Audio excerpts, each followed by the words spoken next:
So, welcome to Shot Between the Reels. My name is Dan, and over here. My name is Brendan. Hello, Brendan. Hello. How are you doing tonight? I'm good. I'm feeling ready to go. We reviewed some great films. I'm ready to talk about them. Good. Ready for a frank discussion about the two movies? Yeah. We've got two. It's a double bubble today. It's a double feature. And I have to say, I realised halfway through watching, or maybe a little way in watching the second film, I was like, there is a connection, kind of, between these films. Interesting. Okay. It's almost as if we'd planned it, but we hadn't. I kind of picked one, then you suggested some, and I found one that I could watch. Yeah. So we kind of fortuitously have a kind of a theme. So how about I say the first one, Okay. my one, Okay. and then you say your one? Yeah, I like that. Which one? But I'm trying to remember which one I picked. Anyway, so we're going to look tonight at Step Brothers And Dumb and Dumber. Dumb and Dumber. So we're going a comedy double bill tonight, and I think we should start with Dumb and Dumber because it's the first one chronologically. Okay. 1994. It's an absolute comedy classic. But Brendan, why don't you lay out a bit of the plot? Okay. Don't do too much. Just the main plot. So I suppose at this point, most people have seen this film, don't really need to explain what's going on, but the idea is that you have the two main dumb characters. You have it's like Lloyd Christmas, Lloyd Christmas. Yes, who is played by the fabulous Jim Carrey, and then you have Harry Dunn, who is played who's played by who is it? It's Jeff Daniels. Yes, Jeff Dunn. Sorry, yeah. Sir Jeff. So brilliant, so absolutely brilliant casting already, and then it effectively follows them bumbling through a very basic plot that they're trying to return a briefcase which they believe a woman has left behind at the airport, even though it's all entangled in some sort of bribe plot that's kind of happening. So it's money that's being given up to someone for the kidnap of someone else, and they're giving it over. So that's what's happening. It's meant to be the drop off, isn't it? Yeah. They're dropping off the money in the briefcase, and Lloyd thinks that she's just forgotten it. Yeah. So good. Right, great start to a film, yes. So I'm not quite sure where to start really with either of these films. No. But I want to say straight off the bat, right, Dumb and Dumber was one of my first DVDs that I bought. Wow. I personally paid my own pocket money because I was 12, I think, so I was old enough to buy it. Because in the UK it's a 12. Yeah. And I remember going into a shop, WH Smith's in Canterbury, and handing over my hard-earned pocket money, which I had done nothing to get. I can't remember. Just to buy Dumb and Dumber. And I think there was an offer like 2 for something, probably like something silly like 2 for 20 quid or something. Yeah. And I got that alongside Armageddon. Oh wow, what a combo film. What a combo. I know. The first 2 DVDs that I ever owned. There you go. Fantastic. I know. So this film personally means a great deal. So, I mean, I remember I owned this film when it was on VHS, and I'm pretty sure I had it on VHS, and I took it into school to show on the last day of school. What? And it was a little bit into the film, and we had to rewind it. And my teacher at the time had no idea what I was about to show. Wait a second. It went down. it went down a storm. But, What year were you in? uh, so it would have been towards the end of school. I'm pretty sure. I Well, like, definitely took it in. but what? But what? No, how old were you? I would have been. Well, when did it come out? 94, 94. Yeah. right? So, I'm sure I took it in, but I would have still been quite young, probably young, but I shouldn't have been watching that film. Neither of your classmates. Yeah. That's But amazing. they used to have those. I don't know if you had the same, but those video days where you could take things in at the end where the teachers are kind of given up. I don't They care didn't anymore. want to deal with any of that, and we watched it, and it was great. Had a lot of good laughs. So I good. watched it so much I basically wore it out. Yeah. So good. Yeah. Amazing. Right, let's get into the film. Yeah.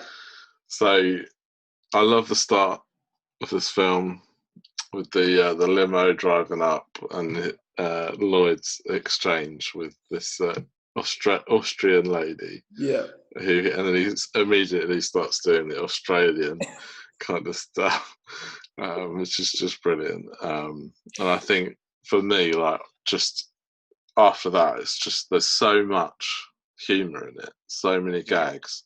Yeah. There's rarely a moment without a gag, really. It's just basically at least one a minute, I would have thought, if I was counting it. It's just riddled with humour. Yeah. And I think it's great performances on all accounts as well. No one is kind of really letting anything back. And so you get all these probably great moments between all of the characters. Even when the main characters aren't on screen, I still think you have quite funny moments, which I really enjoyed watching it back.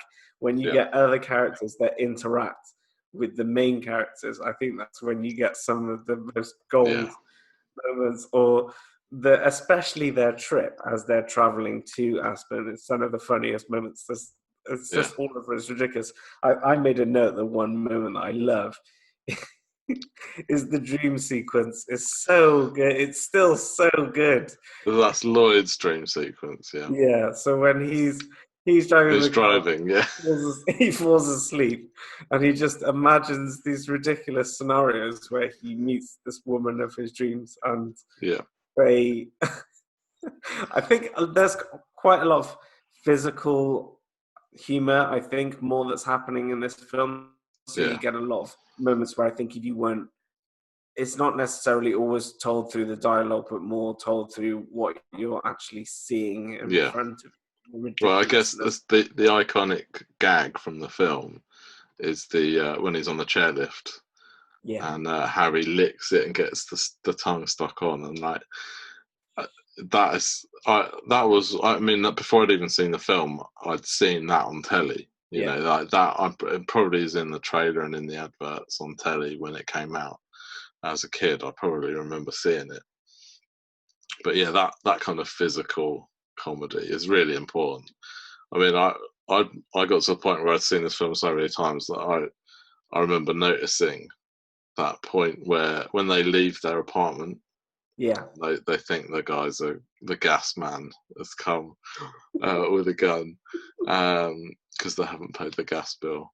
But as they run out from the building, there's just like a homeless person weighing up against the wall. Oh yeah, and that always just makes me just chuckle, because it's like they've deliberately put that in there just because it's funny seeing a grown man wee.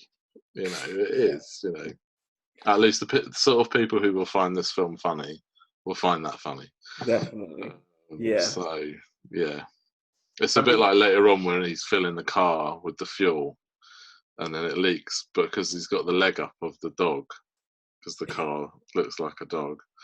It looks like the dog's having a wee. I love it. It's great, isn't it? It's so the visual gags are really on point. And I think another moment that I love is when they're in the car and he says, when he needs the bottles basically because Lloyd is going to the toilet and he has to pee in the bottle, and he says, once I Once I stop, I So can't. bad. Once I start, I can't stop because it stings, and then it just goes. And I love that Harry says to him, "Watch the sea, watch the sea," and he replies like, "All right, all right."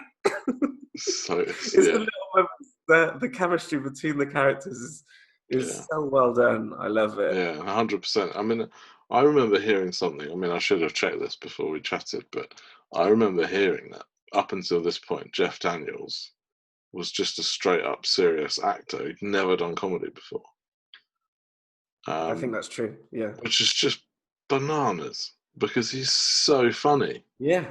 You would Um, think he'd always done it right because yeah, of his performance.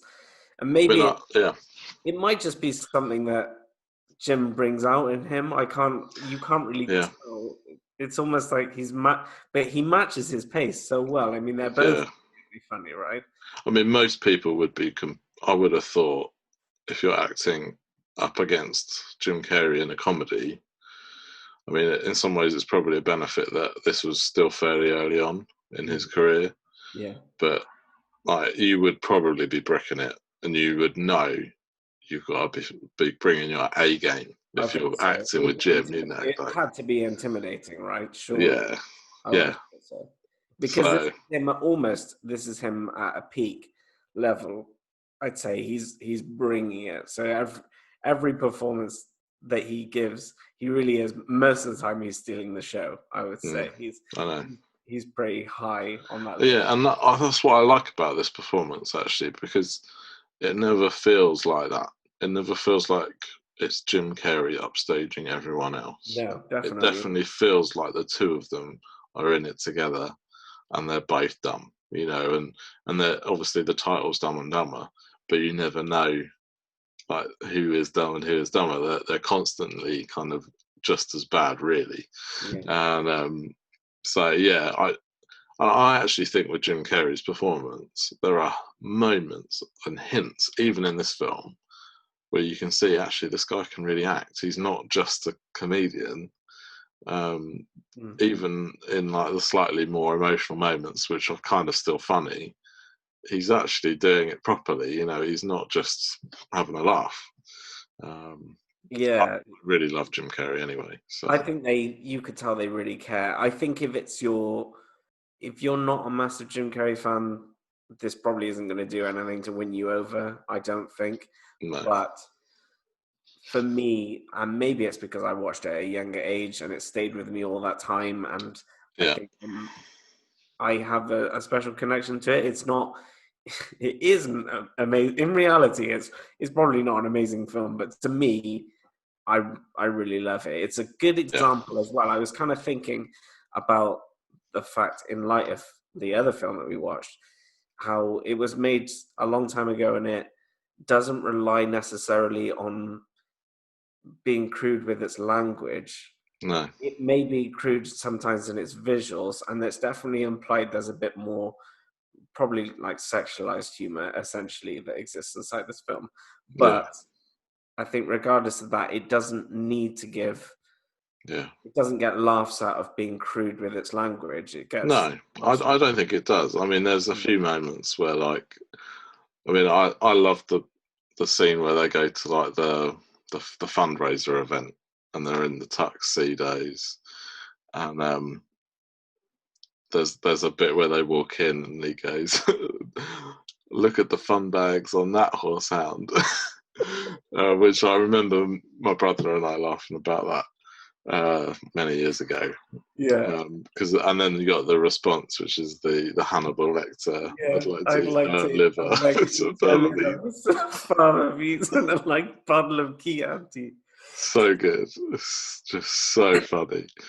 And it kind of very similar to the joke earlier, where you where they're walking down the street of Aspen and they go, "God, look at the bud on that," and he goes, "He must work out." It's just so clever, like so funny. Um, but yeah, it just epitomizes guess how dumb they are. They kind of yeah. But I love those jokes. I don't think they are too smutty. Even like the bit where Lloyd goes to the toilet And there's the for man love kind of note on the. I mean, it's all implied. You don't really see anything or nothing's said. By the way, his genuine fear scream that he lets out when the door is bashed open, it still gets me now. It is so good. Yeah. I mean, I love how he's his thumb as well. He's like, he like regresses. So good. It's the look on the Seabass's face when he comes into the door. He looks surprised and then really happy. Really happy. It's like, what? So good. I love that scene with Seabass as well. Where they're like, kick his ass, Seabass. But I literally love so many moments in this, and a lot of these the moments are quite small ones, and it's like each time you watch it, it's a different one will make you laugh. Yeah, definitely. I mean, I love the bit where Lloyd leaves the bar and he sees the newspaper that's on the wall about man reaching the moon. And he's like, "Yeah, we did it." It's just like we landed on the moon. It's just so good. Yes. Great film. And the other moment that I would say that I always particularly love is the burger scene when they put all of the atomic chilies, atomic chilies in his burger, don't they? And then he eventually chews on it. It's just the sound of his blood boiling inside. Yeah, man, as he dies, there's like that fizzle out of air, isn't there? Like his gas is finally let out. You know, it's like At the moment that I really chuckled for some reason. I think in comedies, when you watch them all the time or so many times, like I say, you have different moments that make you laugh. But I love the bit where they walk into the fundraiser with the suits. They're just walking in, and they're like sword fighting with the canes. Yeah. And it's just a moment where Lloyd sort of goes ahead and Harry just like kneels down and just whacks him as hard as he can on the back of his leg. And like, I just lost it the other day, just watching him just literally smack him in the leg as hard as possible. Yeah. For no reason, just because it's funny. Yeah. Just really got me. And obviously the scene with the diarrhea stuff, or the constipation meds rather. Still great, yeah. So good. And then the moment where it's like, the toilet's broken, don't use the toilet, and he's like, so good. All of that whole scene, and the fact that it flashes back to him manically laughing.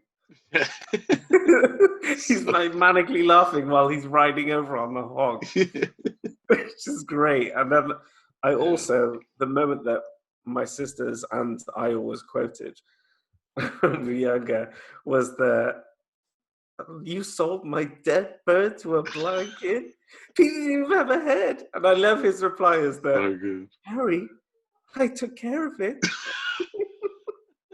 So good. Yeah, no, that bit is so funny. It's brilliant. And the fact that they call back to it later in the film. Yeah. I think the TV show, yeah. This masterworks of comedy going in layers throughout the film. Yeah. No, definitely. Keep running through. That's fantastic. Yeah. Selling the bird to the blanket is so bad, but so funny. And it's just the way he's sitting in the chair, going, "Pretty bird, pretty bird." It's just so awkward. Yeah. No, brilliant. This film may not always be remembered as the finest for some, but it hits the high notes for me. Hey, for me, it's one of the best comedies ever made, hands down. Yeah. So normally we would have done a star rating at the start, but we didn't bother because we're too excited to talk about the film. But hands down, no brainer, 5 stars for me. It's the same for me. Yeah, 5 stars. Easiest 5 stars you could give out. Now, before we get into Step Brothers, I wonder whether we could just quickly chat about star ratings. Okay. and then applying those to different genres and how you Okay. feel about that. So I think this is always one of those conversations where I think you should always consider it with the genre in mind. So a 5-star film for comedy, I'm not saying that when I rate this 5 stars that it's the same as a drama that I'm rating 5 stars, because it's a completely different genre of film. Yeah. And I don't feel like the star rating kind of carries across in the same sort of a way. Where I'm saying Dumb and Dumber is a 5 star to me. To me, that is personally a 5-star film, because for Yeah. a comedy, what I mark as high is something that is constantly keeping me laughing. Like I was Yeah. laughing out loud while I was watching it. And how many modern comedies can I think that do that for me? Not a whole lot. And that's why it gets that rating. I don't know. How do you feel about that? Yeah, I think it's an interesting one because sometimes when I look down at my sort of highest rated films that I've got when I'm on Letterboxd, then I think, oh, what are my favourites, or what films have I given those 5 stars to? And I sometimes go, yeah, but that's a comedy, you know. And but you're right. I think, you know, if it makes you laugh that much, and you know, watching a film is about the experience often, isn't it? It's about how you feel when you're watching it, Yeah. and what is the reaction? You know, is it making you think about the film beyond that sort of Yeah. window of watching it? Now, a comedy, the gags will keep going. You know, you will still be laughing about some of the things in that film days, weeks, years after watching it.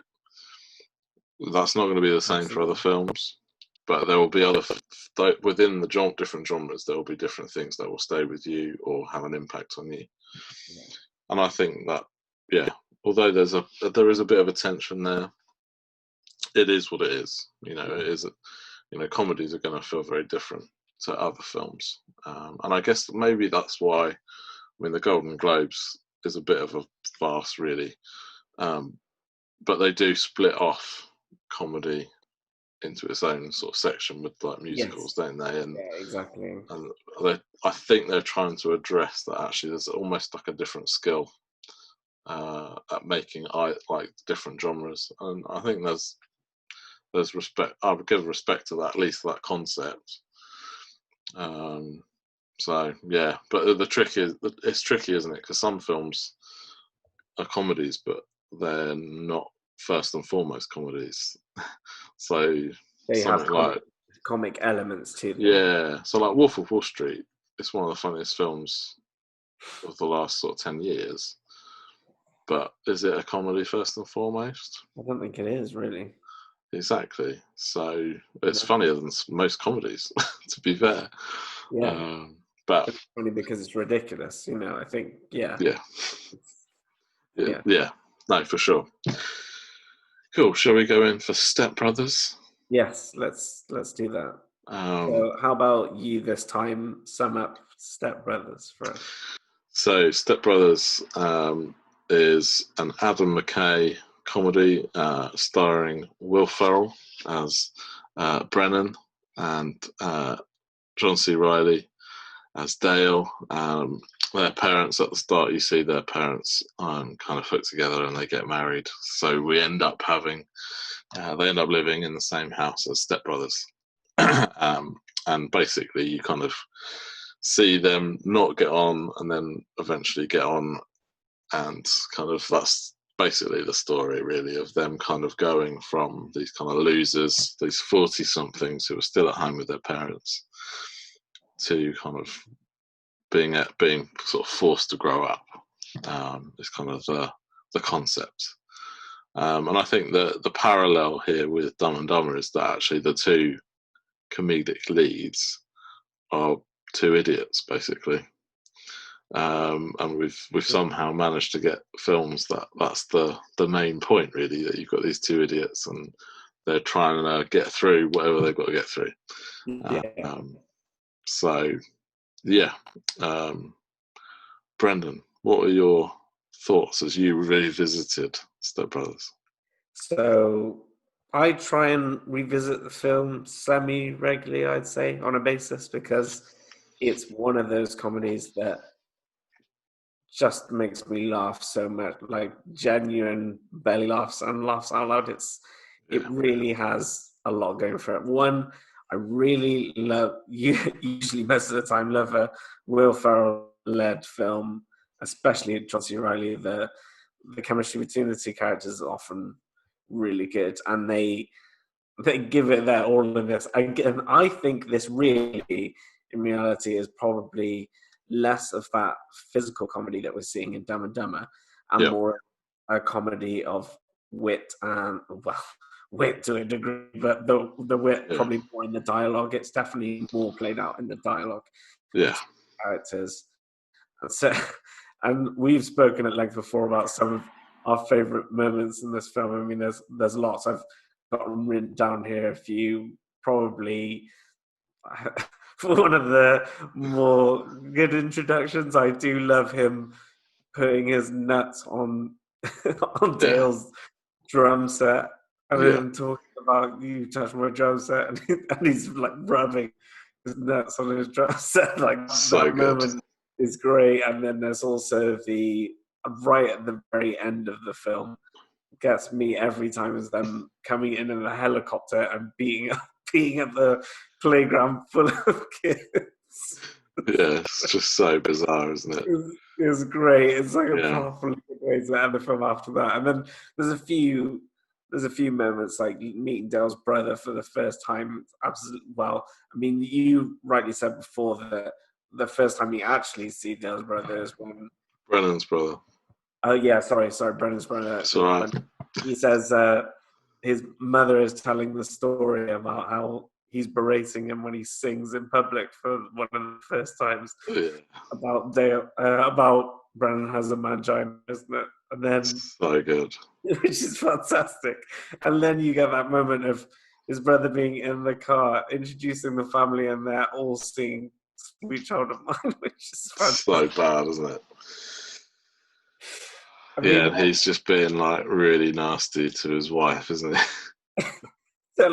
just telling her how flat she is, and he's paid all this money, and she Yeah, just can't sing at all. and he has to save it with the solo. It's just so weird, isn't it?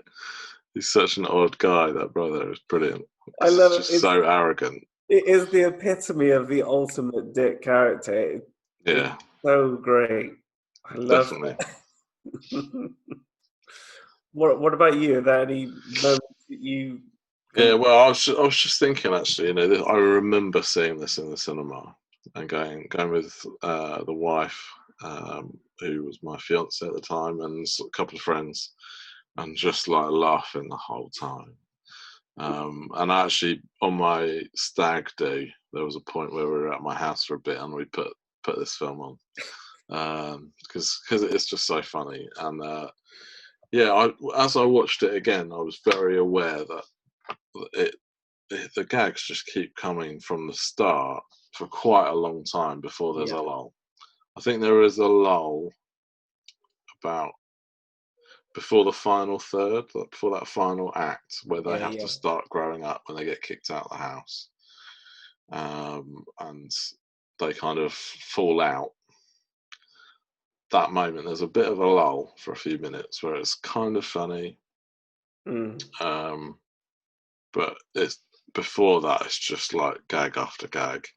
I love the moments where they are sleepwalking, particularly the second time where it's Christmas Eve, and like the parents are kind of having a bit of a disagreement in the bedroom, and they just bundle in and they start like throwing Christmas presents at them and on the bed, and then they bring in the Christmas tree, and the dad is like, "I'm gonna wake him up."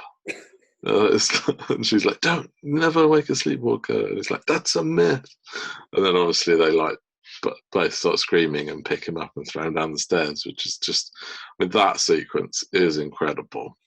It I really, love. I just forgot how great that is when they. I think it's because I forgot that they throw him down the stairs. yeah, So initially they just start beating him up. I thought it was amazing, and then they just carry, like carry him out of them.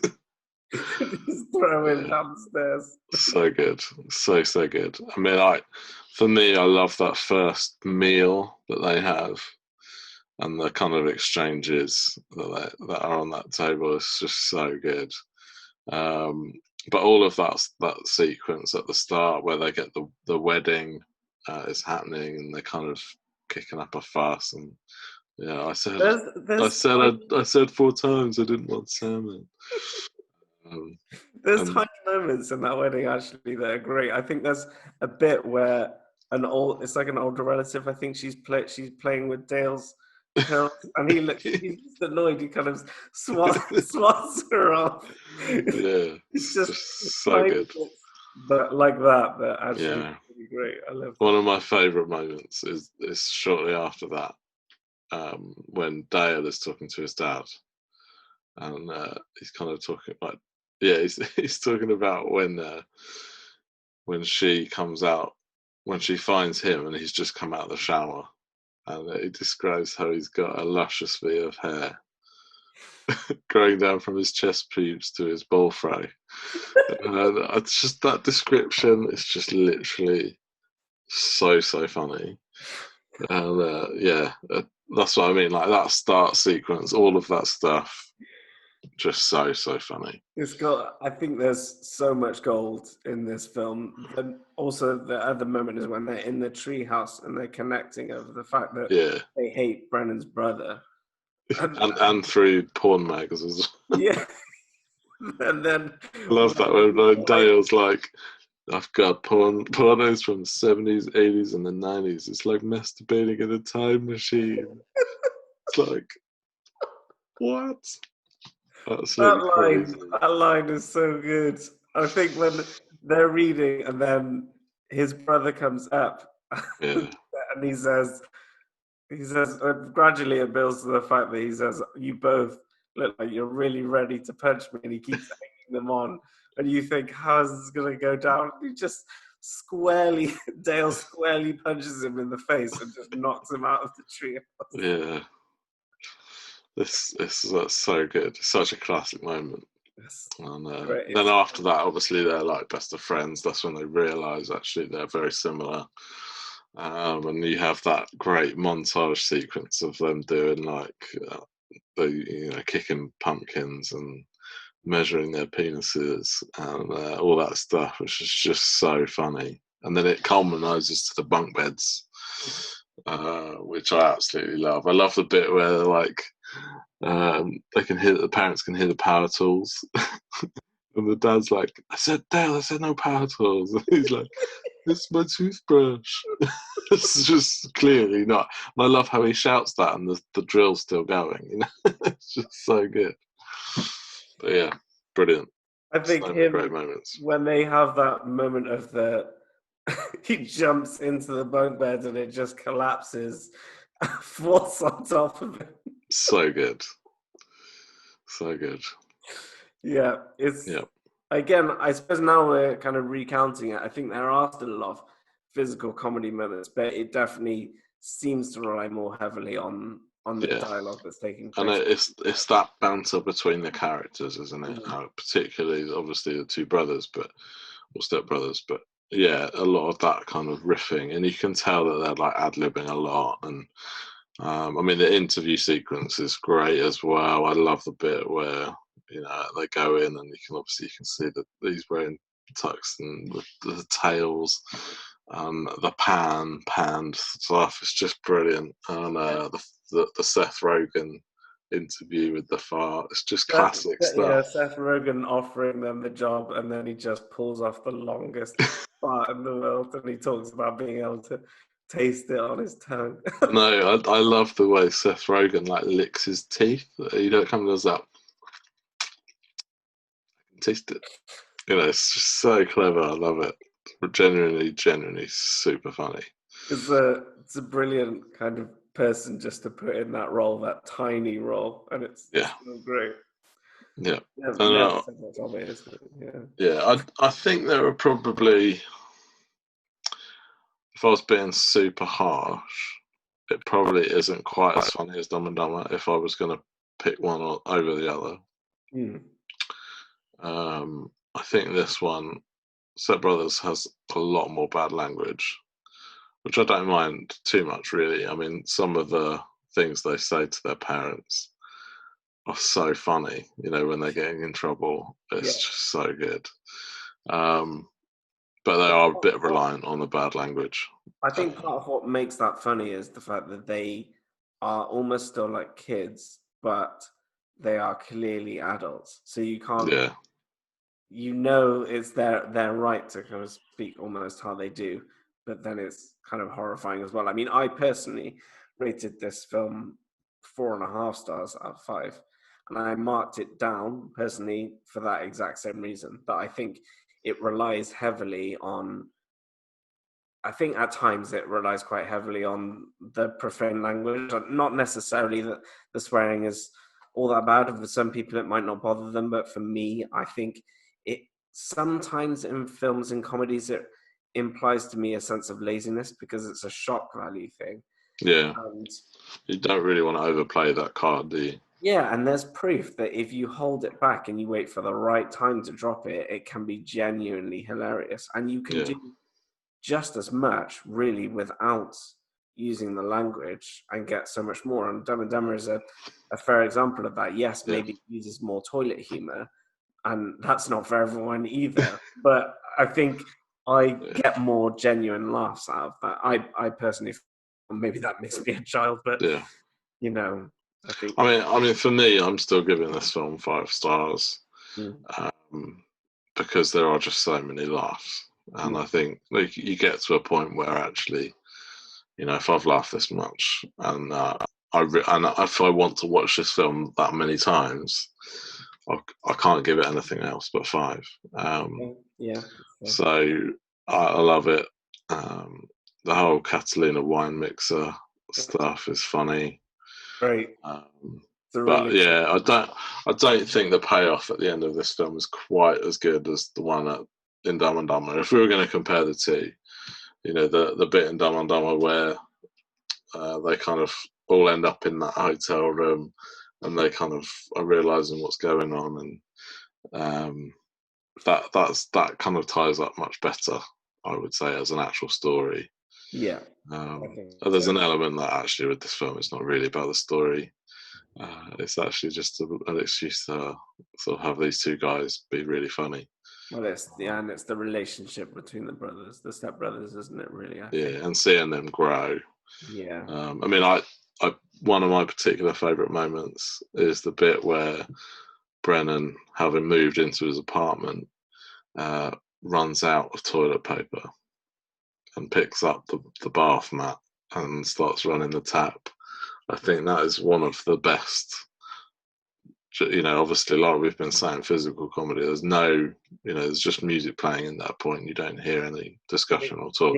It's his celebration of buying toilet roll, isn't it? Exactly, exactly. Which is just so that moment, those two moments are just so funny. Yeah. Um, I think so, I was yeah, going to say the other part that that genuinely makes me laugh just so loud. I'm trying to remember the name of the other actor, but when you've got Adam McKay and then you've got Will Ferrell and they're in the office and they're talking about asking for the Catalina wine mixer in his new job, saying like, "I'm ready," and you can see how his character has completely changed. And Will Ferrell in that scene is playing the straight man, so he's not really yeah, doing any comedy. He's just being yeah. normal. And So when what's that guy called? He is cool. because I'm trying to remember, he normally plays a similar sort of character in most films. Trying to find him. Bear Uh, with me. You carry on. but yeah, they have that scene where that he's asking to do this, and they're saying, "Oh, it'd be the perfect situation because if you mess this up, then I get to fire you, and if you pull it off, then I look like a genius to the board." And he says, "If you mess it up, my friend over here is gonna eat your dick."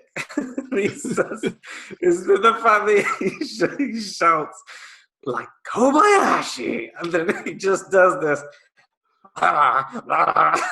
So bad. It's so And then mental. that whole That whole scene, I have no. I mean, it's Yeah, well documented the fact that Will Ferrell is hard to make laugh, which is genius, probably because that's why he's just in comedy so much, so he just knows how to not mess up a scene, not laugh.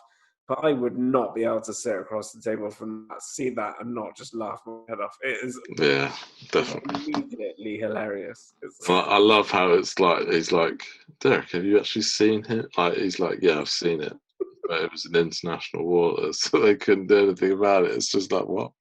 So that guy, Yeah. the guy who says that, his name is Rob Riggle. That's his actual name, Rob Riggle. Fair enough. But it's He's in great. a few different things, isn't he? He kind of Yeah. pops up in other comedies, doesn't he? Yes, yeah. Um, It's yeah, that film. Aside from the fact that the language, I think, in places for me lets it down, but otherwise, I can watch that film again and again, and it will always make me laugh. It's good. They know what they're doing, and for a more, I suppose you would class it as a bit more of a modern comedy. yeah, For a modern comedy, it's doing everything right. I think it's yeah, and there are other films obviously where they've done roles together, like I'm trying to like Ricky Bobby basically is one, isn't it? This Talladega Nights, yeah. so good.